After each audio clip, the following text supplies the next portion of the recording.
Chegamos! Não abandonamos vocês. Para quem não me conhece, eu sou a Márcia, ela é a Vânia e tá aqui para contar mais uma história linda de balé para vocês, tá bom? Uma história ela vai contar a maravilhosa. história primeiro, porque que a gente não entrou ao vivo. Ah, sim! Às 8, pontualmente. A gente depende da estrada, Sacumé, no interior aqui de São Paulo. Realmente a pandemia deixa a gente maluco. Pra quem conhece a Raposo Tavares, Raposo Tavares é meio famosa complicada. Raposo Tavares. Não, e hoje tem um monte de complicação. Teve manifestação na Bandeirantes, teve acidente no Rodoanel. É assim, gente, é a vida.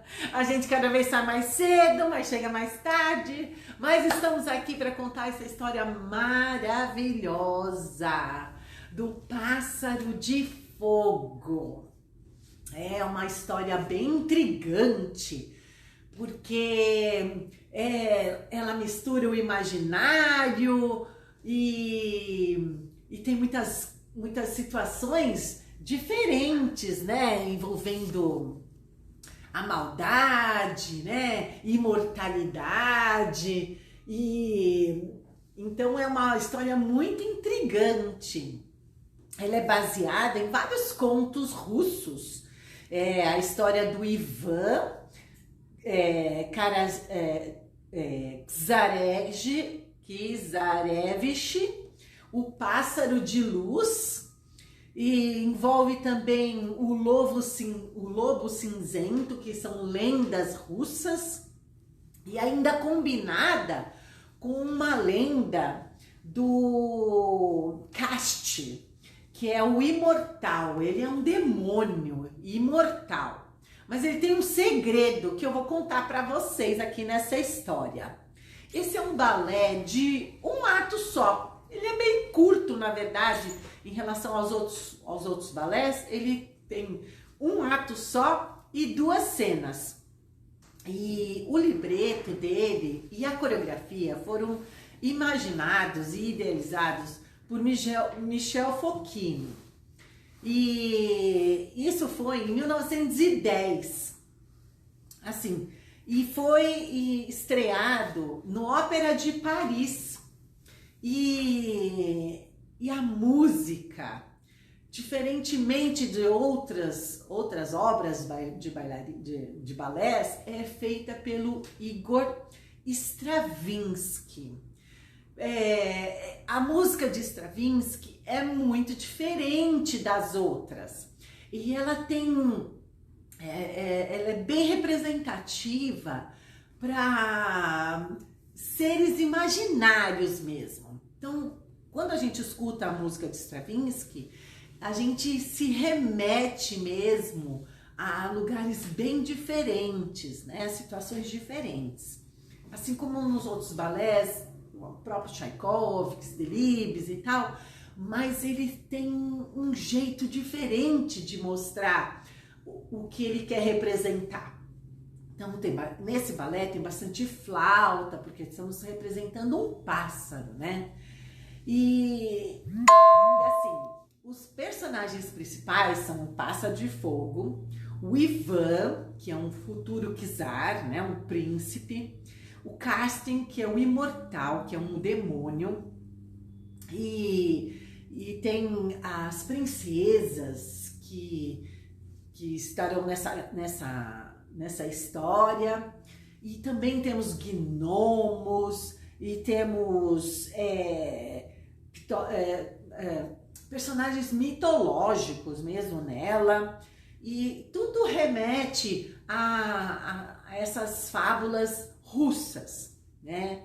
E na introdução desse balé, a música, a cortina ainda fechada, a música retrata uma atmosfera de feitiçaria.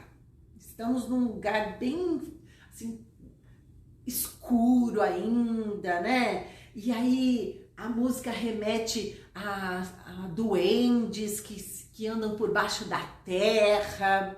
Então você começa escutando a música e imaginando esses seres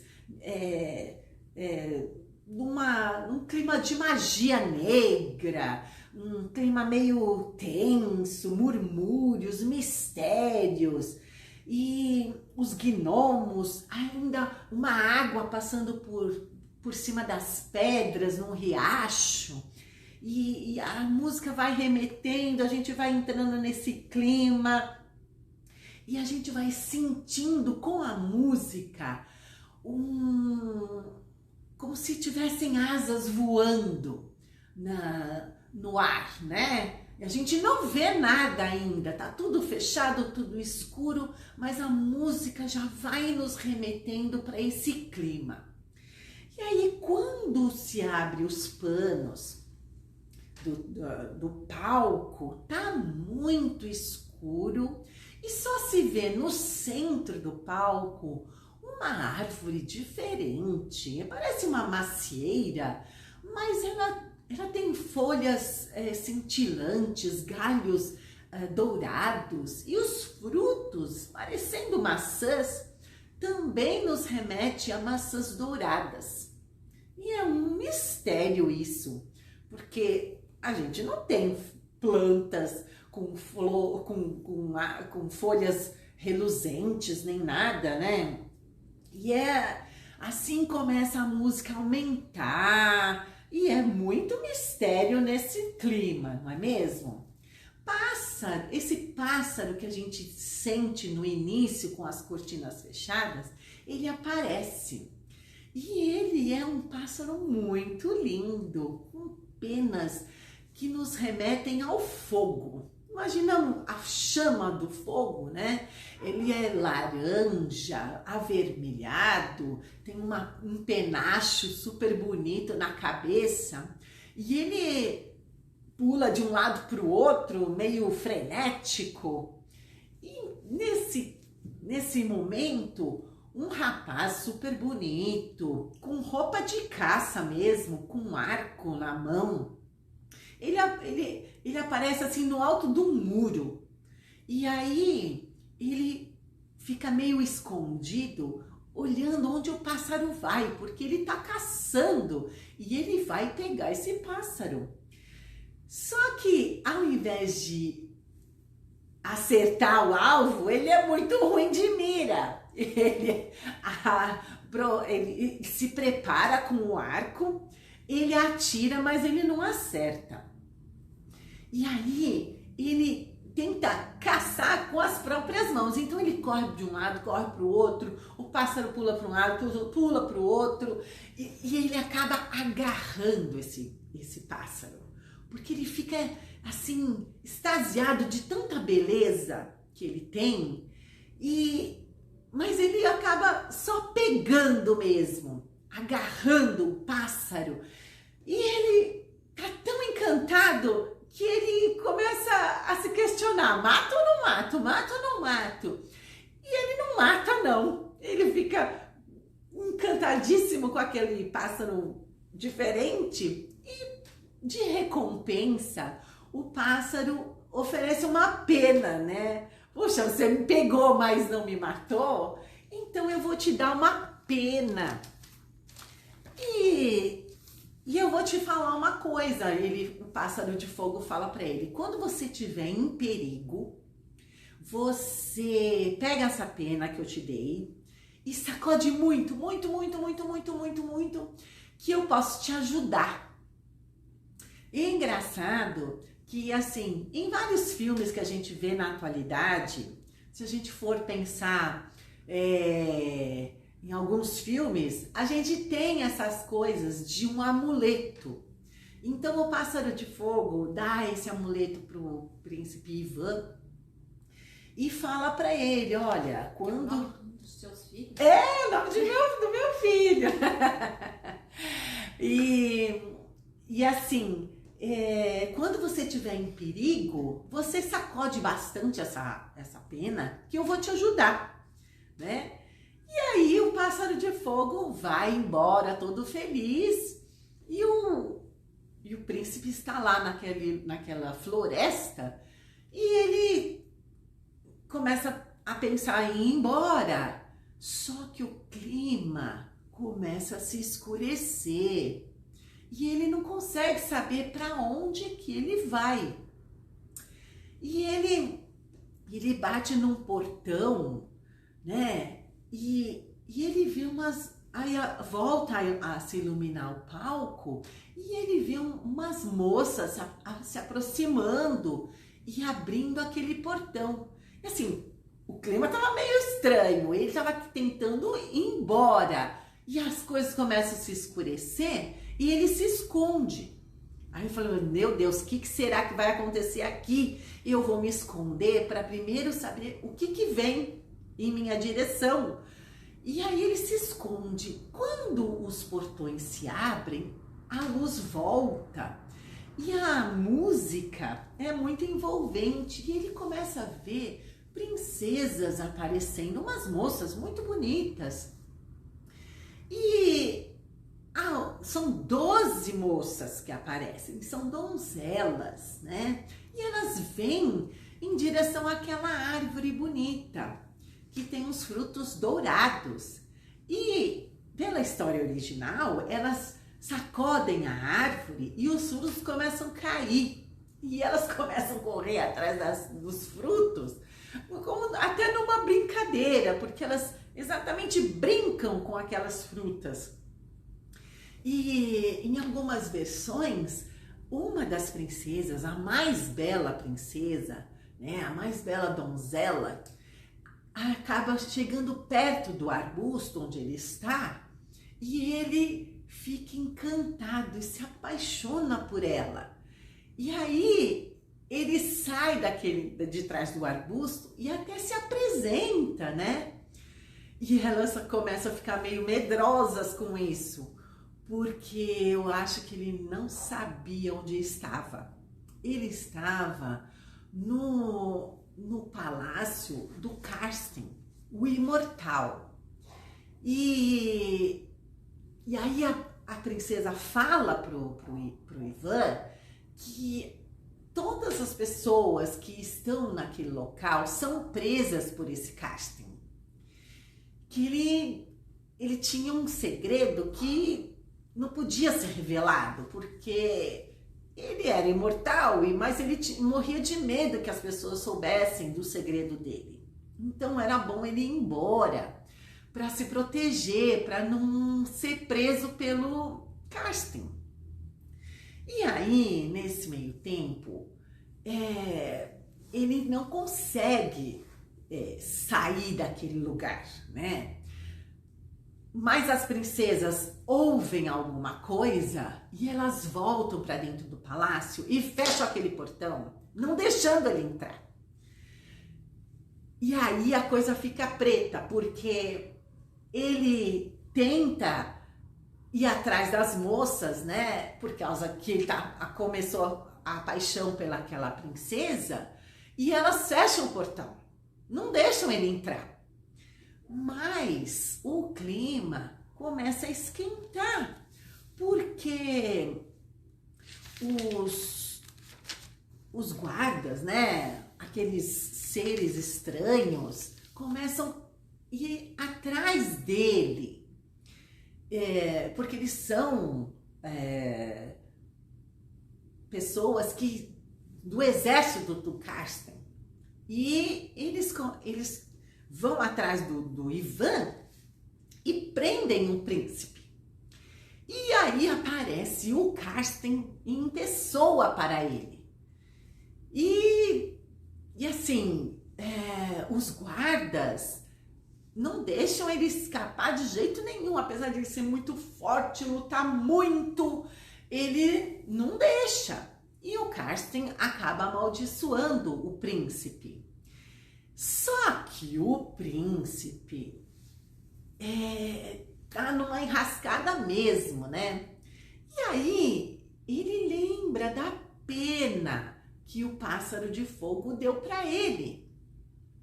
Então ele começa a abanar aquela pena para chamar o pássaro de fogo para ajudá-lo a não ser amaldiçoado pelo Karsten, né?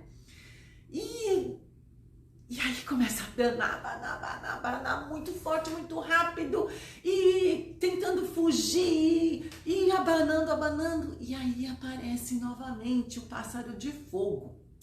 Quando isso acontece, o pássaro de fogo começa a envolver aqueles seres maldosos que estavam prendendo o príncipe, e até o próprio Karsten fica apavorado, porque ele sabe que o pássaro de fogo conhece o segredo que ele tem. E aí, o pássaro de fogo faz aquelas criaturas todas estranhas dançarem e até eles ficarem exaustos. E o pássaro de fogo joga um feitiço neles, né? Que eles acabam até adormecendo, caindo ao chão de tanto cansaço que eles estavam. E para salvar o príncipe, né? Até as princesas pedem para o Karsten não amaldiçoar o príncipe nem nada, mas ele não quer escutar ninguém. Ele quer pôr um feitiço lá.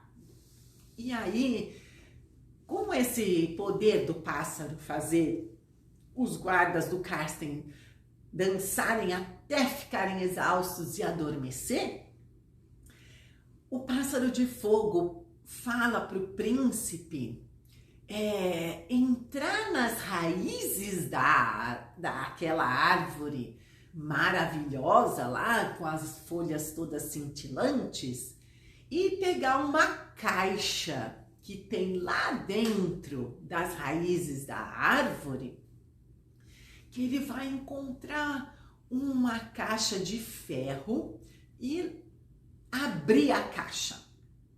E aí o príncipe pega a princesa, a amada dele, né?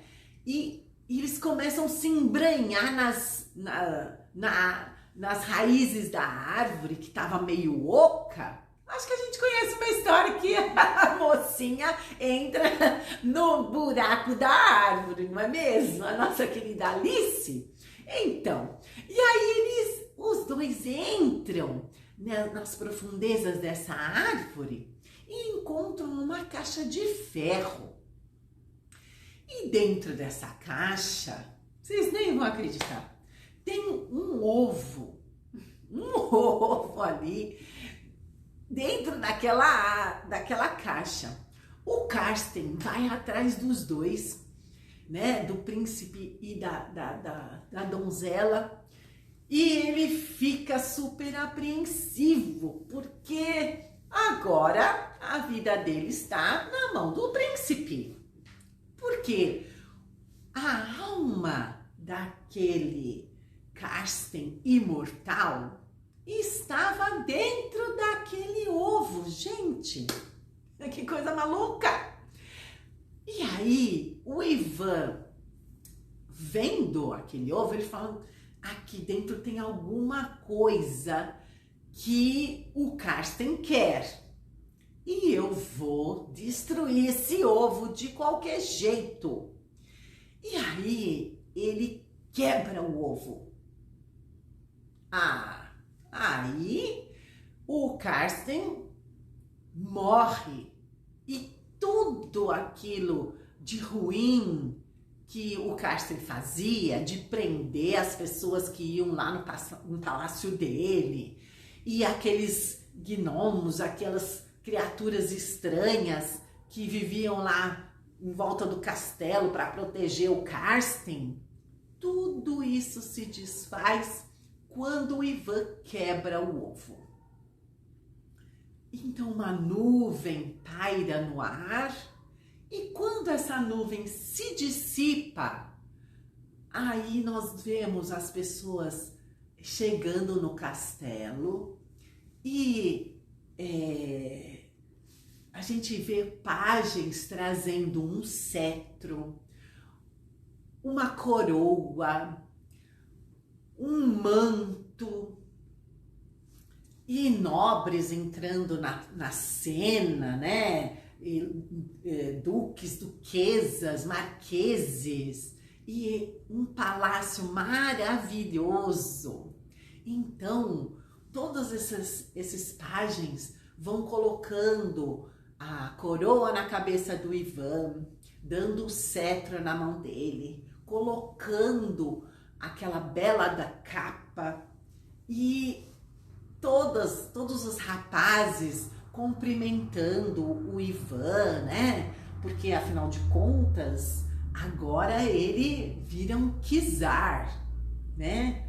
E aí, aquela donzela que ele capturou, que ele conquistou lá no Palácio do Karsten, vira a czarina, né? Então, a princesa, ele jura fidelidade a ela e tudo, né? Bem apaixonados mesmo.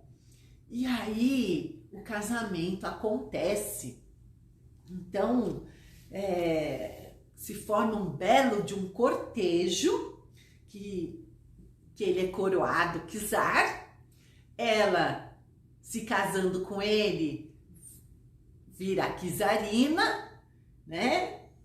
E aquela maldição se desfaz por completo e eles podem viver felizes para sempre.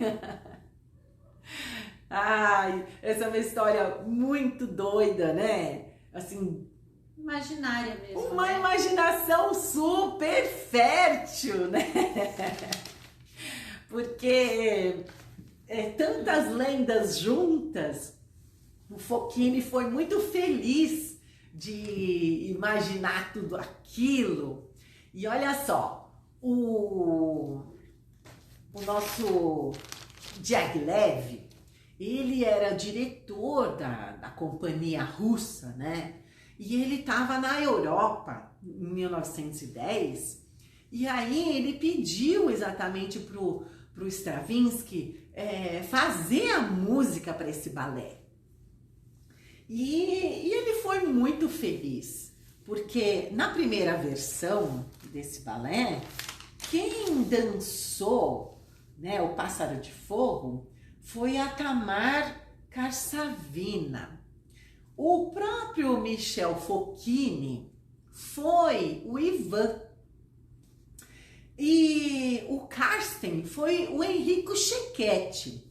Esses nomes que eu tô falando para vocês são figuras super importantes na nossa arte. E eles foram realmente pessoas maravilhosas. Eles estavam na crista da onda, né? Naquela época. E o Sergei Diaghilev, ele teve bailarinos que pertenciam à companhia dele, nada menos do que o Nijinsky, a Anna Pavlova, né? A Ida Rubinstein. Então, ele foi muito esperto de levar os bailarinos russos para a Europa, para Paris, e apresentar essas maravilhas para o mundo. E com a companhia dele, ele levou esses balés para toda a Europa conhecida, Alemanha, para Itália, para Portugal, para Inglaterra. Então, esse balé, O Pássaro de Fogo, foi muito importante, porque é um balé muito intrigante e foi um sucesso quando ele levou para Paris, né? E de Paris foi para a Europa toda e foi muito disseminado. Hoje em dia a gente não vê tanto. Talvez na Rússia o próprio Bolshoi até apresente mais, mas aqui no Brasil, olha, eu nunca vi ele completinho. Talvez no Rio de Janeiro, há um bom tempo atrás, deva ter apresentado, mas assim, de 20 anos para cá, quase não tem sido remontado, né? e juntar todas essas histórias, né, imaginárias, de uma árvore dourada, um pássaro com uma magia de proteção, né? E todas essas estrelas também do balé, né? E essas estrelas maravilhosas que, quando a gente fala Władysława Nijińska, nossa, O próprio Cecchetti, né? Que é o da técnica italiana, então, estava em Paris, né, para dançar esse balé. Então, tem figuras muito importantes que dançaram. Então, é um balé pouco apresentado, mas de uma importância muito, muito grande, né? Então, até vocês, se vocês quiserem ver algumas versões, tem no YouTube, e vocês vão ficar encantados, porque é frenético, né? E intrigante mesmo essa história. E é muito gostosa de ver, de sentir a música e aquele clima de infinita beleza e intrigante na trama, né? De uma pessoa imortal. Ninguém é imortal, né? Por isso que o Karsten tinha medo de que alguém achasse o ovo e quebrasse, e a alma do Karsten fosse quebrada, né?